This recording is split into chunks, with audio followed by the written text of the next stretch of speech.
जब अक्षरा के पास वर्षा का फ़ोन आता है तो वह खुश हो जाती है।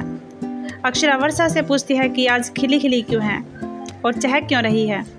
तो वर्षा कहती है कि चहक मैं नहीं, तुम्हारे दादू चहक रहे हैं, मुझसे सेवा जो करवा रहे हैं। अक्षरा कहती है, दादू आप मेरी सहेली से सेवा मत करवाइए क्योंकि वो आज के ज़माने की है।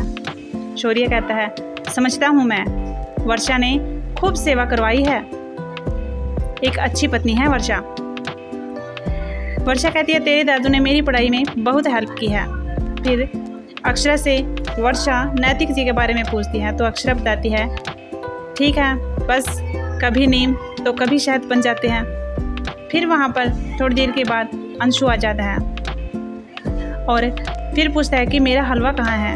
अक्षरा ने कहा, मुझे भूख लगी थी इसलिए मैंने खा लिया और मुझे नहीं पता था कि वो तुम्हारा था। फिर वहाँ पर दादी आती है और राजश्री आती है, कहती है कि हमें अक्षरा को खाना बनाना सिखाना होगा क्योंकि सिंघानिया फैमिली के बहुत ही कठोर रूल हैं। राजश्री कहती है कि हम अक्षरा के साथ धनिया को भेज रहे हैं इसलिए मुझे ज़्यादा चिंता करने की ज़रूरत नहीं है।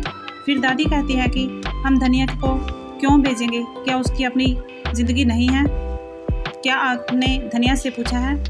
फिर वह धनिया से पूछते हैं कि धनिया तेरी मर्जी क्या है। धनिया चुप रहती है। फिर पूछते हैं कि तू चुप क्यों है, आखिर तेरी ज़िंदगी का सवाल है। दादी बोलती है, धनिया अपनी अम्मा से पूछ के बताना कि वो क्या कहती है और जो तुम्हें सही लगे तुम वही करना।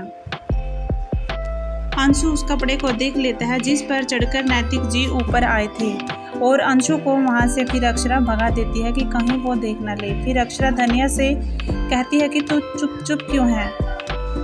अक्षरा की काकी कहती है कि धनिया के लिए कोई अच्छा रिश्ता नहीं मिल रहा है और तेरे साथ उसको भेजेंगे जब तेरी शादी होगी। तो अक्षरा कहती है कि लेकिन ये तो गलत है ना काकी, उसकी भी अपनी लाइफ है।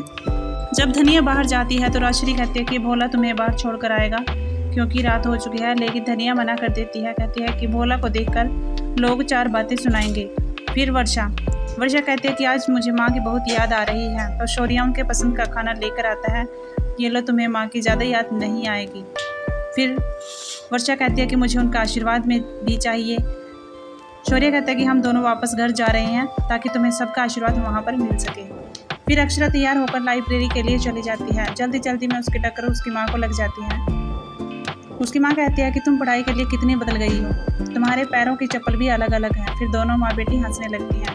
फिर रश्मि कहती है कि दादा अक्षरा भाभी आपका वेट कर रही होंगी लाइब्रेरी में। और वो नैतिक जल्दी जल्दी उठकर दादाजी से बात करने लगते हैं। जब दादाजी नैतिक को बुलाते हैं तो गायत्री और भाभी माँ घबरा जाती हैं कि क्या मुन्ना से कोई गलती तो नहीं हो गई जो दादाजी नाराज़ लग रहे हैं।